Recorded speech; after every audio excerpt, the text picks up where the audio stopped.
Thank you. So, our talk today is API Management Zero to Hero. If you're paying attention to the title, you may have noticed, in fact, the 15 minutes is off the end of that, and that's because we're slightly longer than we were expecting. But let's hope we can keep it into a reasonable time and make sure that you have a lot of fun. All right, so my name's Chris Scarvell, as already mentioned. I'm a Customer Success Manager for IBM.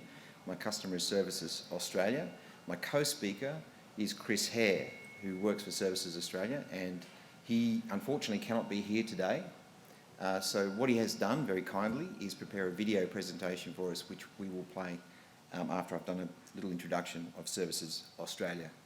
So Services Australia, I mean, this is a very busy slide you can see on the screen here, but it's kind of them in a snapshot, and it's got some very impressive numbers in there. They are a client agency for a number of other agencies like Centrelink, Medicare, Pharmaceutical Benefits, Veterans Affairs, NDIS and so on. They process over 1 billion transactions a year. They are very big. They also have to deal with things like emergency payments and policy changes and changes of government and all that sort of stuff. So in many ways I liken them to a bank in terms of the way they operate, but unlike a bank, they have to deal with a lot more things outside of their control, like changes of government, changes of policy, emergency payments, as I mentioned already. So they have to be very flexible, and one of the ways they deal with that flexibility is standardising APIs in particular. So to do that, they use IBM technology. They use IBM API Connect, which hopefully if you've been over to the IBM stand, you've seen some information about. They'll also use our IBM Data Power appliances. An example of some of the applications that they use, I mean, I imagine there's stuff that everyone in this room has probably used at some point in time. MyGov, classic example. It's a single application that allows you to access things like your payment summary at the end of the year, superannuation payments, Medicare, health, vaccination certificates. And that underneath the hood uses standardised APIs on API Connect. So, without further ado, what I'll do is I'll hand over to Chris. Now, as I mentioned, Chris can't be here in person, but what we do have is a video presentation that he has very kindly provided to us, and we'll play that, and I hope you get a lot of use out of that. So, I'll hand over to Chris now, and we'll let him take it over. All right, hi everyone, Chris Hare from Services Australia here.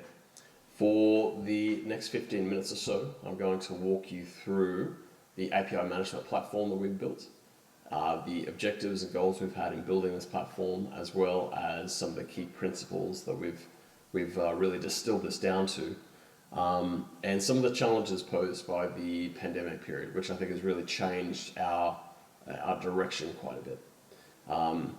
I'll also be walking through some IBM API Connect, which is the technology we're using to power this platform. And I have included my email address at the end of the slides if anybody has some follow-up questions. So quick introduction, who are we? We are Services Australia. We deliver programs such as Medicare and MyGov, Centrelink and Child Support, Australian Immunisation Register and so on. A bunch of really critical programs for citizens, particularly during the pandemic. And we also need to support thousands of developers. So we need to tick a whole bunch of boxes that I'm going to outline in a moment. Okay, so the challenge is how can we set up an API management platform that supports thousands of APIs and hundreds or thousands of developers, given we have a really broad, rich variety of technologies to integrate, a small team of integration specialists, at least relative, how many API developers we have, a whole bunch of time and cost pressures, but also other pandemic-induced challenges. So things like staff shortages, the inability to meet face-to-face and so on. So what is API management? If you're here, I suspect you probably already know, so I'm not going to go through that in detail. But we do have particular qualities that we care about a lot more than others.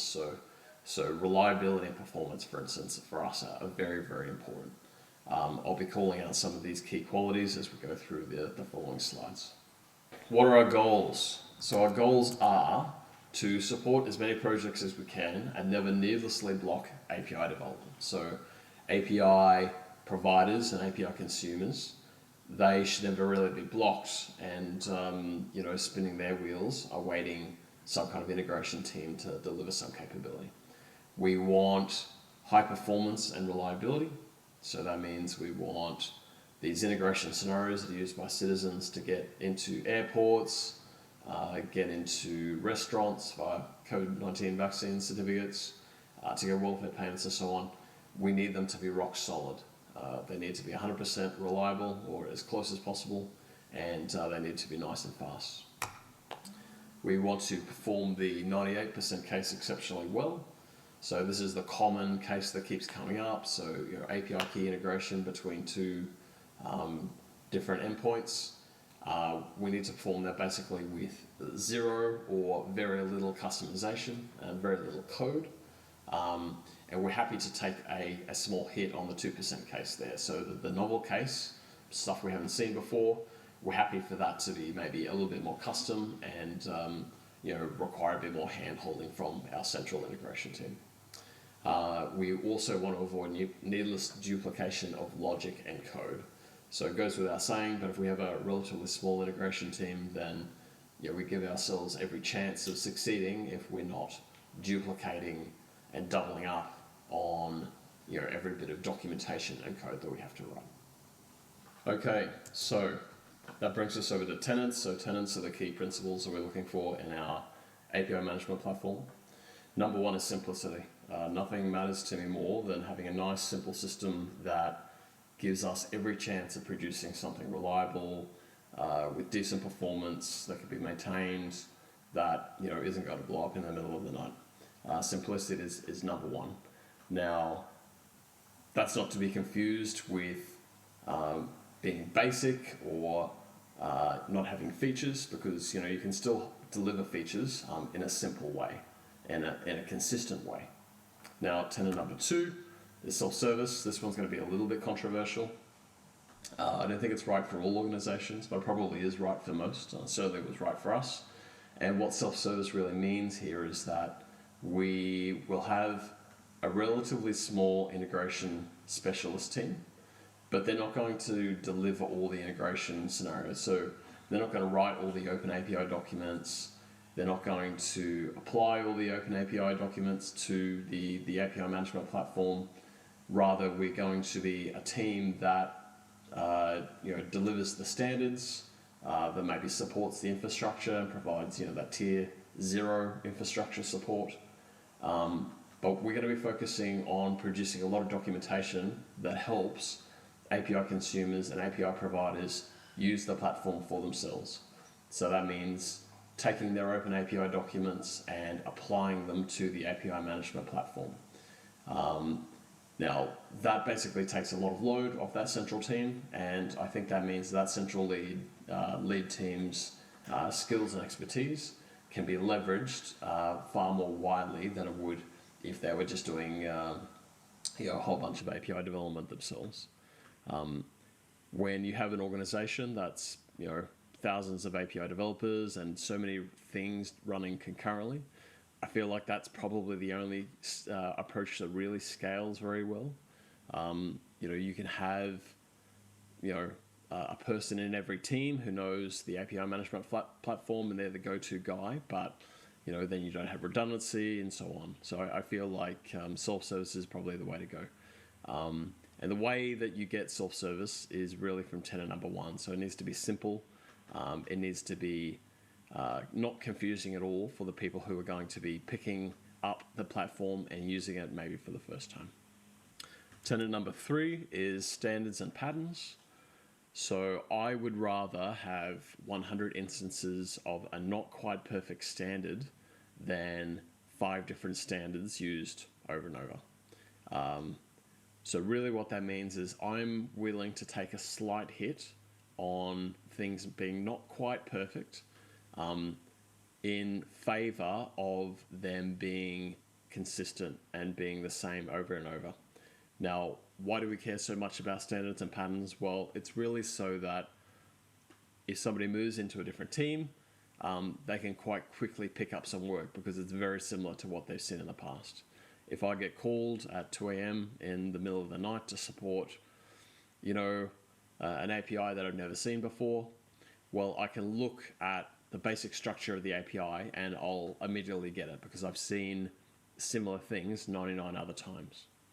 Now, you'll probably still need an SME team to develop those patterns. This is the self-service model that we talked about before.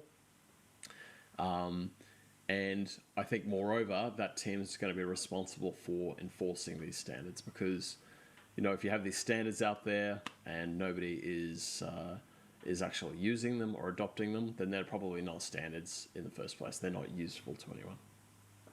Moving on, so tenet number 4, principle number 4 is that everything should be discoverable. So again, kind of tying back into self-service is that developers should be able to answer all their own questions. So, if we want this central small team to be able to scale, then we need everything to be discoverable such that, if a developer has a particular question about how to deliver an API or what a particular error code means, they should be able to find all the answers in a central Confluence or GitLab wiki or whatever, right? I don't mind talking to developers, so I love a chat just like anybody else, but I don't really want to answer the same kind of questions over and over again about what it takes to integrate two different systems.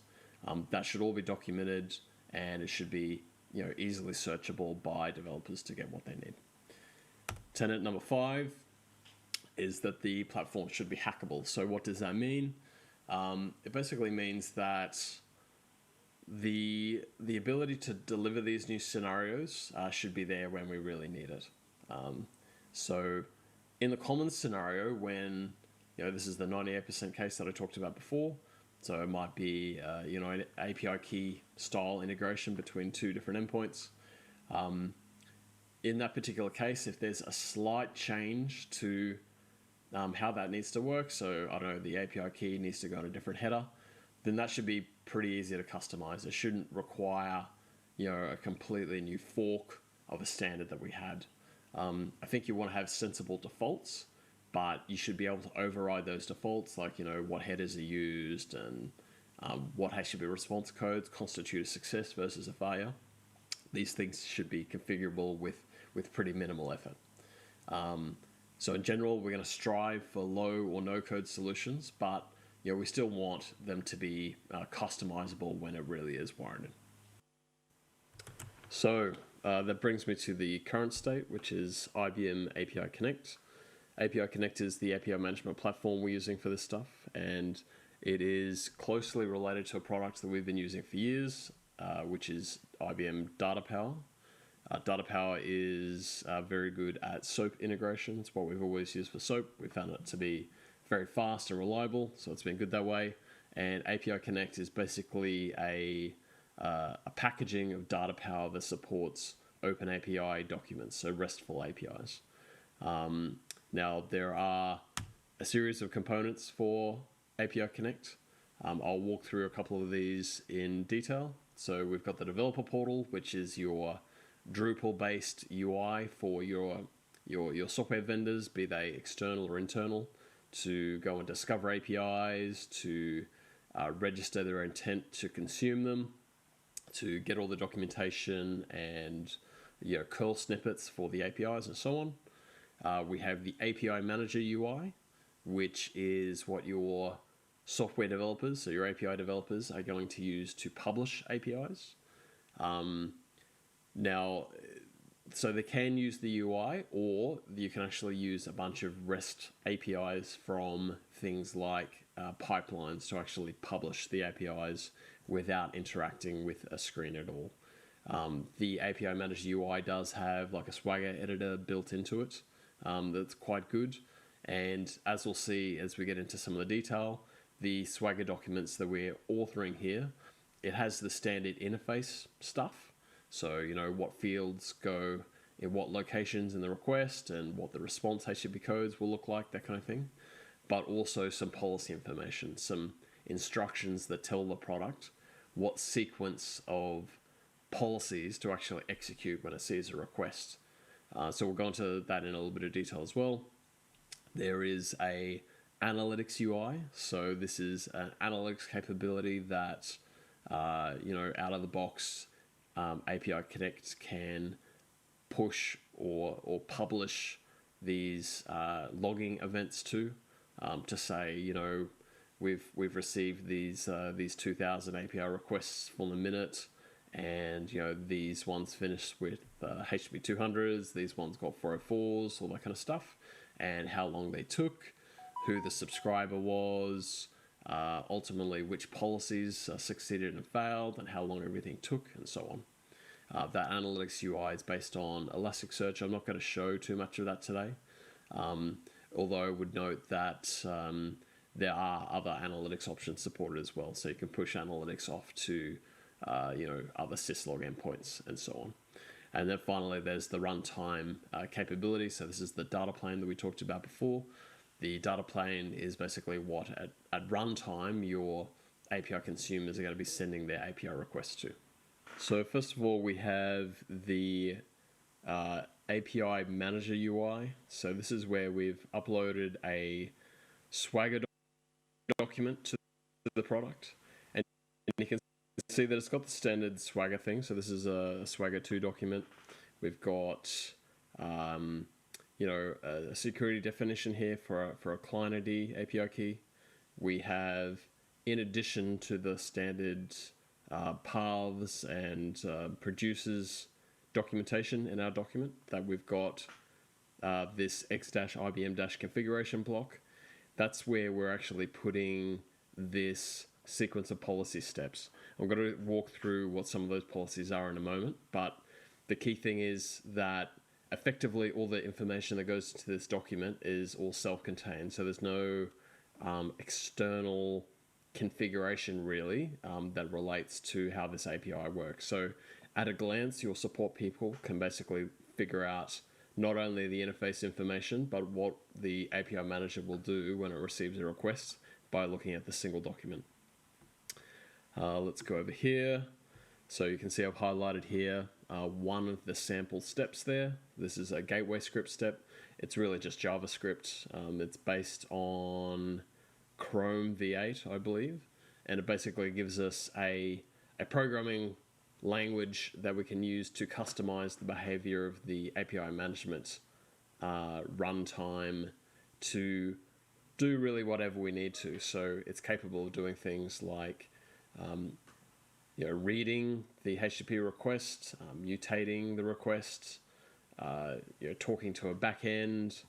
So if we want to reach out to a particular HTTP endpoint, for instance, to do some kind of identity conversion before we actually invoke the backend, then we can do that using this gateway script policy style. In addition, you can see that there's a bunch of logic here. So we've got a switch statement with a case. We are checking, was there content for this particular request, and have we enabled schema validation? If that is enabled, then we're going to go on and we're going to do some parsing and then do some validation against the OpenAPI request that's come in. So we can really sequence together a series of steps that will do whatever we need to. Again, this stuff falls into the area that you really want to standardize. So generally, we won't have API providers be customizing this sequence of steps. Rather, it's a pre-canned set of standards that we have that they'll maybe go and choose from in some kind of carousel. Your standard integration scenarios might be, your HTTP-based API key scenario, and that will basically always follow the same kind of steps from top to bottom, and that way the API providers don't really need to worry about that. It becomes something of a black box to them. Let's take a look at this image.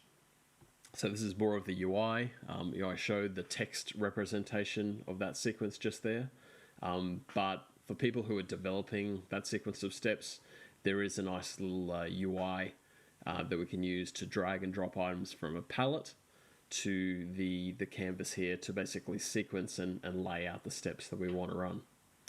Now, I'll also quickly walk through what some of the built-in policies are. So these are the things that you can actually formulate into that sequence that we just talked about. I'm not going to go through all of these in depth, but this will give a bit of flavor of what the product's capable of. So we've got activity logging, which is that analytics functionality that I talked about before. We've got security, so client security, a variety of things we can do there. Gateway script, which is JavaScript I talked about before. So pretty good support for JSON web tokens, so generating them and validating them, checking things like particular claims, noting that where there's more complex validation that we need to do, we can always jump into JavaScript to do that. We've got some logic support, so we've got our if tests and switch statements and so on. We've got some GraphQL support. Invoke is a big one, so Invoke's going to let us call a backend with whatever the current message is. So this might have been a message we've actually transformed from what the client sent us, and we can do multiple invokes, so we can send to 4 backends one after another. We can do a bit of JSON to XML and vice versa, if that's really your kind of thing. Again, more logging. Mapping is basically a way of transforming the request and response. So it's an alternative to using JavaScript for that same purpose if you're doing JSON. We have the switch statement that I talked about before. There's some OAuth 2 support as well. Parsing for for streaming content, so we're marshalling that up into memory. We've got rate limiting support, so no API manager would be complete without a bit of rate limiting support. And the rate limiting in API Connect is pretty robust. It takes the form of API counts per minute per client and so on, and they're coordinated across instances within the data plane. We'll talk about that a little bit later on. Reduction, which is basically just dropping fields. Again, more logic statements like switching and throwing errors. Schema validation that we showed before.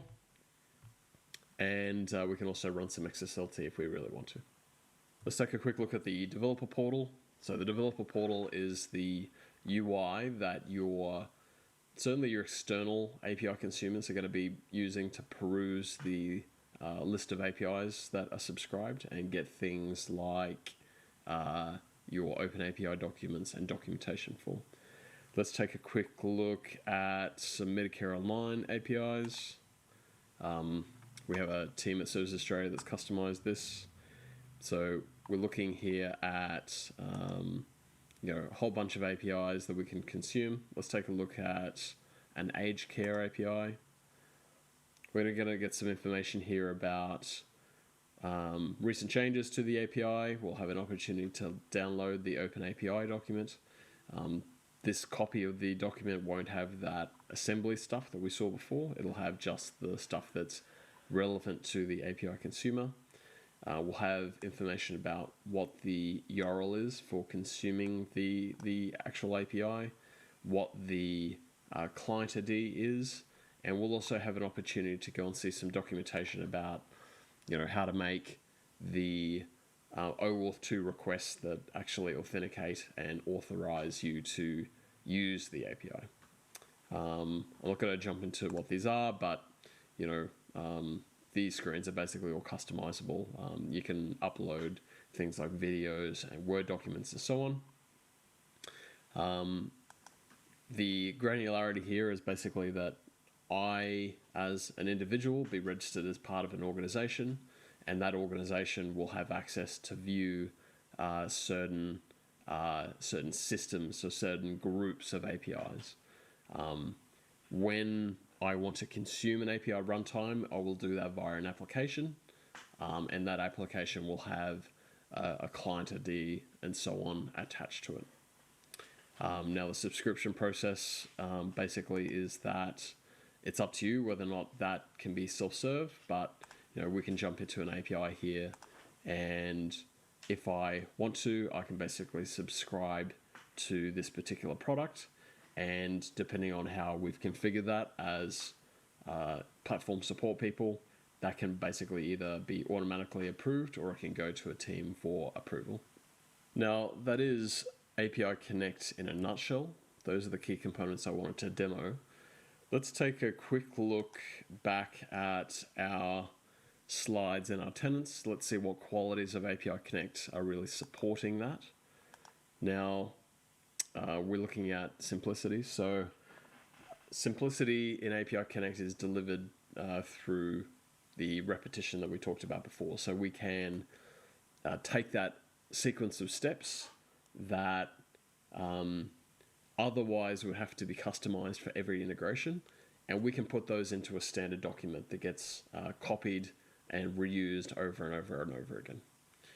Moreover, I do like the choice that IBM made in allowing JavaScript to be used as the programming language to let us leverage things like calling HTTP backends and so on. So where we need to further customize the behavior of the API management platform, because I think JavaScript is a pretty decent language to do this kind of workload in. I wouldn't recommend putting too much application or business logic within this layer.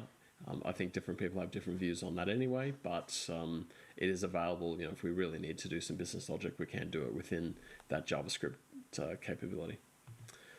So self-service. This is, again, the key one that I keep coming back to. We've got a really small team.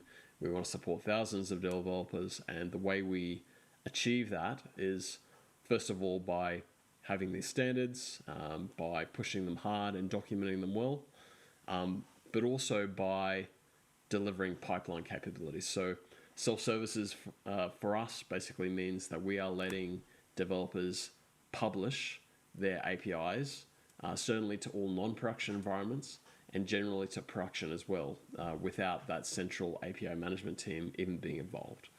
Now, that central team is still doing tier 1 support for things that go wrong and for the infrastructure and so on, but API Connect is giving us the ability through its administration REST APIs to customize whatever pipelines we need to publish these artifacts. So rather than people clicking around a UI and making mistakes and then having to reach out to that central team, we can deliver them a standard CI/CD pipeline that will just push their assets out. The administration REST APIs that I talked about, they do cover pretty much every facet of the product. So I can create these developer organizations and applications that we talked about in the developer portal. I can create APIs and products. I can update them. I can retire and deprecate them. There is a full life cycle for the APIs within API Connect, and pretty much every aspect of that can be supported or mutated through these APIs. They're quite good. Tenet number 3 was standards and patterns. So we talked about that before. The Open API standard, it gives us a chance, first of all, to standardize that interface stuff that we talked about. If I have standard HTTP headers for communicating who this particular message relates to, or the particular consumer of the API, that kind of audit metadata, well, I can convey that in a standard way and make it easy for developers to get right through some UI that we've delivered, but also through the Open API standard itself, because it's pretty much copy and paste. Moreover, the X-assembly block that we talked about before, it's a self-contained block that we can just reuse over and over again for scenarios we've seen before. And number 4 is that it was discoverable. So we do have that developer portal that really ticks that box. Over and above that, that API developer UI that I talked about before, the internal one, where you saw the carousel of palette items for doing the policy steps, that also lists out the APIs for people to search. And then finally, it's hackable. We talked about this a bit already, but it has these administration REST APIs that we can use to pretty much customize or push every aspect of the product. Now that brings me to the end of the presentation. So we do have some lessons learned, that simple, clear documentation is really critical, that integration exists to support the backends of the business logic and not the other way around, and that the Pareto principle tells us that the common use case is really what the focus should be. That's where the majority of our gains are going to come from. Now, future work looks like us doing venting and containerization, both things that API Connect supports, as well as doing some team and capability building. And that's it. Thanks everyone for your attention. My email address is right there if you have some follow-up feedback or questions. I'd love to hear from you, and thanks very much.